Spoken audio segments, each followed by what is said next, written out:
जय हिंद बच्चों, कैसे हैं आप सब। आशा करती हूँ सब खूब स्वस्थ और मस्त होंगे और खूब मन लगा के पढ़ाई कर रहे होंगे। तो आइए बच्चों, जो आपका क्लास 10 है ना, ये चैप्टर 9 सुभद्रा कुमारी चौहान, ये मोस्ट इम्पॉर्टेंट है बच्चों। और लेके हम आ गए हैं इसलिए आपको, क्योंकि हमको एक भी नंबर नहीं खोना है, एक भी नंबर नहीं खोना है। इसलिए हम सभी जितने चैप्टर पद में दिए हैं और जितने गद्य में पाठ दिए हैं सभी को पढ़ेंगे। अब ये समाप्ति के कगार पे है, बस ये देखिए 9वां चैप्टर है आपका और 2-3 और चैप्टर होंगे, उसको हम लोग अच्छे से पढ़ लेते हैं। तो बच्चों, आपको हम समझ रहे होंगे कि इतने सारे लेखक हैं, इतने सारे, तो कैसे याद करें। आप अपने दिमाग में आ रहा होगा। तो देखिए बच्चों, हमने आपसे क्या कहा है कि आप इस फ्लो चार्ट को अपनी कॉपी में, शुरुआत जब हमने लेक्चर पढ़ाना शुरू किया फर्स्ट लेक्चर, तो हमने आपको बताया होगा कि आप क्या नाम है, एक कॉपी बना लीजिए, उसमें ये फ्लो चार्ट, सबसे पहले ये फ्लो चार्ट ही उतारिए, कवि का नाम लिख लीजिए जिनका है जीवन परिचय, और उसके बाद ये फ्लो चार्ट उतार के बच्चों इसको निरंतर आप सुबह शाम ऐसे पन्ना पलटते रहिए। क्योंकि बच्चों देखिए, यहाँ पर अब ये सब फैक्टेज ही हैं। देखिए अब ये फैक्टेज ही हैं, आप कंफ्यूजन क्रिएट होगा अगर आप थोड़ा बहुत ऐसे देखे रहेंगे। तो उस समय तो आपको लगेगा कि हमको याद हो गया है, पर एग्जाम में जब पेपर में आएगा तो आपको कंफ्यूजन क्रिएट होगा। इसलिए आपको निरंतर इसको देखते रहना है बच्चों। ये अच्छे नंबर हमको दिलाएगा, 4 नंबर का लगभग आ जाता है, आप जानते हो। और सबसे कठिन बात यहाँ पर क्या होती है बच्चों, जन्म और मृत्यु प्लस माता पिता का नाम और इनकी रचनाएं, यही सारी चीजें अगर याद हो। भाषा तो लगभग सब लोग का शुद्ध रहता है, या कहीं ब्रज भाषा है, खड़ी बोली है, सरस है, सरल है, खड़ी बोली है, इसी तरह से संस्कृत निष्ठ खड़ी बोली है, इसी तरह से रहता है। लेकिन आपका जो बच्चों ये जन्म और मृत्यु का डेट है, जो रचनाएं हैं, जो माता पिता का नाम है, या इनका भाषा शैली और जो सारी चीजें हैं ना बच्चों, तो इसको क्या करेंगे आप, पन्ना रोजाना पलटना पड़ेगा। देखिए बच्चों, सफलता बहुत परिश्रम लेती है, समय लेती है, परिश्रम लेती है, लगन लेती है, देखती है कि आप कितने लगन से पढ़ रहे हैं। आप भी सफल होंगे, और जो बहुत अच्छे से मन पढ़ रहे हैं वो भी सफल होंगे, जो थोड़ा बहुत काम चलाओ पढ़ रहे हैं, एग्जाम टाइम में पढ़ेंगे वो भी सफल होंगे। लेकिन क्या इसमें डिफरेंस नहीं दिखेगा आपको? आपको दिखेगा। इसलिए अगर आप, जो भी बच्चे खूब लगन से पढ़ रहे हैं, निरंतर अपना देखते जा रहे हैं, ये नहीं कि एक बार 4 दिन पढ़ दी, छठे 7 दिन फिर एक हफ्ता, ऐसा नहीं। निरंतर पढ़ें, थोड़ा ही पढ़ें, कम समय दें, पर रोजाना दें, एक हैबिट बना लीजिए। इससे क्या होगा बच्चों, हमारे अंदर बैठ के नियमित रूप से पढ़ने की आदत का डेवलपमेंट होगा। आप अभी क्लास 10 में हैं, 11 में जाएंगे, फिर 12 में जाएंगे, फिर उसके बाद कॉम्पिटिशन एग्जाम में बैठेंगे, तो आपके अंदर जब बैठ कर पढ़ने की, नियमित बैठ के पढ़ने की हैबिट बन जाएगी ना बच्चों, तो फिर आपको सफल होने से कोई नहीं रोक सकता है। और हमको कोई भी पद लेना है आने वाले समय में, हमने जो भी कल्पना किया है कि हम क्या बनेंगे, टीचर बनेंगे, डॉक्टर बनेंगे, दरोगा बनेंगे, जो भी तमाम सारी वैकेंसीज हैं, तो आप यहीं से अभी से शुरुआत कीजिए। निरंतर बैठ के पढ़ने की हैबिट डालिए बच्चों। एक हम आपको टिप्स देना चाहेंगे, ये टिप्स आप नोट करिए, पन्ने में नोट करिए और चिपका लीजिए छोटे से पर्ची में, कि यदि आपको सफल होना, यदि आप वास्तव में सफल होना चाहते हैं तो आपको नियमित अध्ययन करना होगा। एक टिप्स ऐसे 1 बाय 1 करके लिख लीजिए। दूसरा टिप्स है बच्चों कि यदि नियमित आप अध्ययन करेंगे, ये आज के, ये जो दूसरा मोस्ट इंपॉर्टेंट टिप्स है बच्चों, कि आज के अध्ययन को कल पर टालने की आदत को त्याग करना होगा। ऐसे आप लिख लीजिए कि आज के अध्ययन को कल पर टालने की आदत को त्याग करना होगा।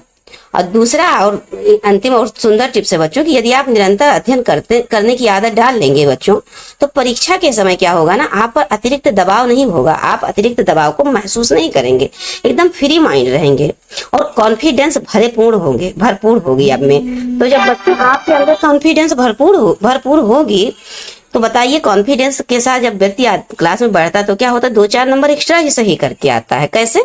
क्योंकि विश्वास दृढ़ होता है। और विश्वास दृढ़ कैसे होगा? जब आप निरंतर ऐसे पढ़ते रहेंगे। पढ़ना अनिवार्य है बच्चों। तो हमने आपको इतनी सारी बातें बताई हैं क्योंकि हम चाहते हैं कि आप मोटिवेट होके पढ़ें। पढ़ना अनिवार्य है इससे। और आपके माता पिता देखिए आपसे कितना उम्मीद लगाए होंगे, कितने प्रसन्न होंगे जब आप अच्छे नंबरों से आप आके सुनाएंगे, मम्मी मैंने फर्स्ट आया है, मैं अपन का अपन लाया हूँ, मम्मी मैं हिंदी में ये लाया हूँ, मैम ने मुझे ये पढ़ाया था, मैं निरंतर पढ़ रहा था। तो ये सब, और मुझे भी खुशी होगी जब मुझे कमेंट आप करेंगे कि मैम आपने ये पढ़ाया था, ऐसे बताया था, हमने याद किया था, मुझे देखिए हमने इतना नंबर ले आया। तो बड़ी खुशी होगी बच्चों, ये जो मेरा परिश्रम है ये सफल हो जाएगा। जो हम आपके लिए प्रयास कर रहे हैं मुझे भी सफल हो, बड़ी खुशी आनंद होगा मुझे। आप ही मेरे सब मेरा अवलोकन जो भी है, एक शिक्षक के लिए बच्चों जो पूंजी होती है उनके साथ छात्र ही होते हैं। तो इन वाक्यों के साथ आइए बच्चों अब हम चलते हैं सुभद्रा कुमारी चौहान के जीवन परिचय को जानते हैं बच्चों। इनका जो जन्म है ये 16 अगस्त 1904 में हुआ है, जैसा कि सामने लिखा भी आप देख रहे हैं। और जन्म स्थान जो है निहालपुर प्रयागराज में हुआ है, निहालपुर नामक ग्राम में। और इनके पिता बच्चों रामनाथ सिंह थे। और चूंकि इनकी शादी हो गई थी सुभद्रा कुमारी चौहान की, तो इनके जो पति थे लक्ष्मण सिंह चौहान थे। कौन थे?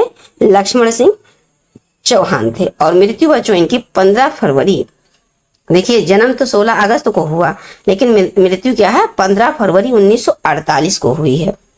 कब हुई है बच्चों?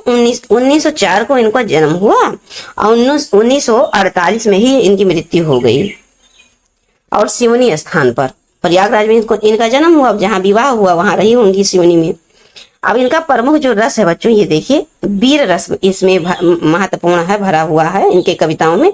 और वात्सल रस भी है, वात्सल बच्चों की माता और पुत्र के प्रेम को। और वीर रस अच्छा अर्थात बच्चों उत्साह को, वीरता को, साहस को दर्शाता है। अब ये देखिए बच्चों, भाषा इनकी शुद्ध साहित्य, खड़ी बोली लगभग सभी की होती है, भाषा में कोई कठिनता नहीं आएगी। यही मेन है, जो जन्म हो गया, माता पिता का नाम हो गया, मृत्यु हो गया। शैली संगीतात्मक ओज युक्त, अब चूंकि वीर रस है तो शैली कैसी होगी? ओज नहीं होगी। साहस वीरता पूर्ण नहीं होगी तो ओज युक्त है, व्यवहारिक है। संगीतात्मक है क्योंकि वात्सल है, रस है। और बच्चों छंद जो है तुकांत है, तुकांत में मिलेगा। जब इनका जो छंद पढ़ेंगे तो उसमें अंतिम में जो तुक बैठता नहीं है वो मिलेगा। और दूसरा मुक्तक होगा क्योंकि इन्होंने गेय पद में लिखा होगा, गेय पद ज्यादातर मुक्तक शैली में होते हैं। गेय पद अर्थात जो गा के सुनाए गए हों, गा के लिखे गए हों। और प्रमुख रचनाएं, अब देखिए यही इंपॉर्टेंट हो जाता है, सीधे साधे चित्र। क्या? सीधे साधे चित्र। और उसके बाद में बिखरे मोती, सीधे साधे चित्र, बिखरे मोती, उन्मादनी और मुकुल और त्रिधारा। बिखरे मोती, उन्मादनी, मुकुल और त्रिधारा और सीधे साधे चित्र, ये इनकी प्रमुख रचना है। बच्चों इसको अवश्य आप लिख लीजिएगा कॉपी में, मुझे विश्वास है आप चीजों को समझ रहे हैं, फॉलो कर रहे हैं। तो देखिए अब हम इनके, चूंकि ये इनका जन्म स्थान या इनके बारे में हम विस्तार से जब जान लेंगे बच्चों, सुन लेंगे, तो क्या होगा कि हम इनकी जो छोटी बातें हैं जैसे जन्म हो गया, रचनाएं होगी, ये दिमाग में बैठेंगी। और जब ये सब याद करेंगे तो इनके साथ और जो घटनाएं हम लोग पढ़े रहेंगे इनके बारे में वो भी दिमाग में आएगा। तो एग्जाम के समय में हम लोग लिख लेंगे। क्योंकि ये फ्लो चार्ट तो सबसे ऊपर बनाना रहेगा, आप तो जानते ही हैं। इसी प्रकार से ऊपर सबसे बनाना रहेगा। ऐसे समझ लीजिए आपका पन्ना है, ये देखिए, ये समझ लीजिए आपका पन्ना है, यहाँ पर सबसे ऊपर फ्लो, ये क्या नाम है वो बनाना है। देखिए ऐसे लाइन खींचना है। ये आपका जीवन परिचय लिखना, किसका? सुभद्रा कुमारी चौहान का जीवन परिचय। और फिर उसके बाद यहाँ पर ऐसे बड़े में लिख देना है ये सारी जो है जन्म मृत्यु जो भी घटनाएं अच्छे से सुन। इसको देखने के बाद एग्जामिनर को ज्यादा पढ़ना नहीं पड़ेगा बच्चों। क्यों? क्योंकि वो समझ जाएगा कि बच्चा पढ़ा लिखा है, पढ़ता लिखता रहा बराबर। क्योंकि चीजें फैक्ट ये देखिए फटाफट यहाँ पर लिखे रहेंगे तो अब वो देख लेंगे, समझ जाएंगे। ऐसे लिखे रहेंगे, ऐसे देखिए, ऐसे फिलअप करे रहेंगे तो वो समझ नहीं जाएंगे कि बच्चा पढ़ता लिखता बराबर था। तो उनको ज्यादा समझ देखने की जरूरत है और पूरा का पूरा वो नंबर भी देंगे आपको, इसमें पूरा नंबर मिलेगा बच्चों। तो अब आइए इनके बारे में हम और अच्छे से समझ लेते हैं। देखिए बच्चों, सुभद्रा कुमारी चौहान का जन्म 16 अगस्त सन 1904 को हुआ। हम जितनी बार रिपीट करेंगे उतना अच्छा रहेगा। इलाहाबाद जिले में स्थित निहालपुर मोहल्ले के एक संपन्न परिवार में हुआ था। मतलब इनके माता पिता काफी संपन्न थे। और इनके पिता रामनाथ सिंह सुशिक्षित और प्रतिष्ठित व्यक्ति थे, मतलब पढ़े लिखे थे और प्रतिष्ठित थे, मान सम्मान था समाज में। बहुत छोटी अवस्था में ही इन्हें हिंदी काव्य से विशेष प्रेम हो गया। किन्हें? सुभद्रा कुमारी चौहान को, जो बाद में जाकर पल्लवित हुआ। जो क्या हुआ? बाद में जाकर पल्लवित हुआ। इनका विवाह बच्चों खंडवा निवासी ठाकुर लक्ष्मण सिंह चौहान के साथ हो गया। और विवाह के साथ ही सुभद्रा जी ने जीवन में एक नवीन मोड़ लाया। सुभद्रा जी के जीवन में क्या हुआ? एक नवीन मोड़ आया। और क्या हुआ? महात्मा गांधी के आंदोलन पर इनका क्या हुआ? इनके ऊपर गहरा प्रभाव पड़ा और उससे ये प्रेरित हो गई। प्रेरित होकर इन्होंने क्या किया? राष्ट्र प्रेम पर कविताएं लिखना प्रारंभ कर दी। होता नहीं बच्चों, जब हम अपने आसपास कोई चीज देखते हैं किसी विशेष व्यक्ति को परिश्रम करते हुए, तो हमको भी ओज मिलता है, साहस मिलता है, प्रेरणा मिलती कि हमको भी ऐसे करना चाहिए। तो जब इनको आंदोलन को देखी तो ये देश प्रेम से संबंधित कविताएं, चूंकि ये कवित्री थी तो इन्होंने क्या किया, कविताएं लिखना प्रारंभ कर दिया। ये देखिए, फिर आगे देखिए बच्चों, इनके पिता ब्रिटिश राज के विरुद्ध राष्ट्रीय आंदोलन में भी भाग लेते रहे। अब चूंकि पिता भी राष्ट्रीय आंदोलन में भाग ले रहे थे, इसलिए इनको इनके अंदर और प्रेरणा जागी। और सुभद्रा जी ने असहयोग आंदोलन में भाग लेने के कारण अध्ययन छोड़ दिया, पढ़ना छोड़ दिया आगे। फिर और पति के साथ राजनीतिक आंदोलनों में भाग लेती रहीं, जिसके परिणाम स्वरूप ये कई बार जेल भी गई बच्चों, क्योंकि उस समय जो आंदोलन करते थे उनको जेल जाना तो अनिवार्य ही होता था। सही सही लोग भी जेल ही जाते थे, बिना गलती किए ही सीधे सीधे जेल पहुंचाओ इनको, क्योंकि आंदोलन ना हो। ये मध्य प्रदेश विधानसभा की सदस्य भी रही। देखिए बच्चों, मध्य प्रदेश के जो विधानसभा है मध्य प्रदेश में, उनकी सदस्य भी रही। और 15 फरवरी 1948 ईस्वी को एक मोटर दुर्घटना में सिवनी में ही इनकी असामयिक मृत्यु हो जाती है। देखिए बच्चों, 1904 में जन्म लेती हैं और 1948 में ही इनकी मृत्यु हो जाती है। तो देखिए, घटाइए 1948 में से 1904 घटाइए, देखिए कितना आता है। 8 में से 4 ये 4 और 4 में से 0 जाएगा, 4 ही होगा। कितने साल जी? मात्र 44 साल जी। तो अब आगे देखिए बच्चों, ये देखिए सुभद्रा कुमारी चौहान की साधना के बारे में, काव्य साधना के बारे में। सुभद्रा जी की जो काव्य साधना के पीछे उत्कट देश प्रेम के बाद अपूर्व साहस था, मतलब बहुत अधिक उनके अंदर साहस और आत्मोत्सर्ग था। आत्मा उत्सर्ग, आत्मा प्लस उत्सर्ग, आत्मोत्सर्ग की प्रबल कामना थी बच्चों। और इनकी जो कविता है सच्ची वीरांगना का ओज और शौर्य प्रकट कर हुआ था। इनकी जो कविता में बच्चों, इनकी कविता में इनकी जो सच्ची वीरांगना का ओज था और शौर्य था, उन्होंने अपनी कविता में प्रकट कर दिया था। अपनी भावों को अर्थात कविता में उन्होंने लिखा था। आगे बच्चों, हिंदी काव्य जगत में अकेली ऐसी कवित्री थी जिन्होंने अपने कंठ की पुकार से लाखों भारतीयों युवक युवतियों को युग युग की आक्रमण उदासी को त्याग कर, मतलब जड़ता को, कुछ न करने की भावना को त्याग कर, जो उदासी थी उसको त्याग कर स्वतंत्रता संग्राम में अपने को झोंक देने के लिए प्रेरित हो गए थे बच्चों। इनकी कविताओं में इतनी ओजपूर्णता थी, इतनी वीरता थी। वर्षों तक सुभद्रा जी की झांसी की रानी और वीरों का कैसा हो बसंत शीर्षक कविताएं लाखों तरुण तरुणियों के हृदय में क्रांति की ज्वाला फूंकती रही। तरुण तरुणियां अर्थात नवयुवक और नवयुवतियों को के। अब आइए बच्चों, थोड़ा सा ये देख लेते हैं, मुकुल और तिरधारा। मुकुल और तिरधारा इनके प्रसिद्ध काव्य संग्रह है। काव्य संग्रह बच्चों कि ये जो मुकुल और तिरधारा है ना, इस शीर्षक नाम से इसमें बहुत सारे छोटे छोटे काव्य संग्रह है। मुकुल में और तिरधारा में छोटे छोटे काफी काव्य संग्रह किए गए हैं, इसलिए काव्य संग्रह कहा जा रहा है। अर्थात मुकुल में और तिरधारा में बहुत सारे छोटे छोटे काव्य हैं। अब आगे बच्चों, सीधे साधे चित्र और बिखरे मोती और उन्मादनी इनकी कहानियों के संकलन, अर्थात इनमें कहानी इकट्ठा किए गए हैं। बिखरे मोती में, सीधे साधे चित्र क्या है बच्चों? कहानी है। मुकुल काव्य संग्रह पर इन्हें साहित्य सम्मेलन प्रयाग द्वारा देखिए बच्चों, थोड़ा सा छोटा करना पड़ेगा। अब आपको कॉन्सेंट्रेशन से सुनिए और थोड़ा सा अपने मोबाइल में थोड़ा सा बड़ा करके इनको सुन लीजिए। देखिए साहित्य सम्मेलन प्रयाग द्वारा केसरिया पारितोषिक पुरस्कार भी मिला। अब देखिए, साहित्य सम्मेलन में कई सारे पुरस्कार हैं, तो केसरिया भी है। शेखसरिया पारितोषिक पुरस्कार प्रदान किया गया।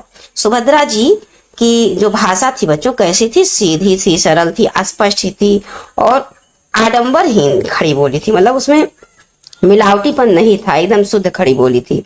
मुख्यतः दो रस अभी हमने बताया को चित्रित किया है। एक तो बच्चों वीर रस है और दूसरा ये देखिए वात्सल रस है।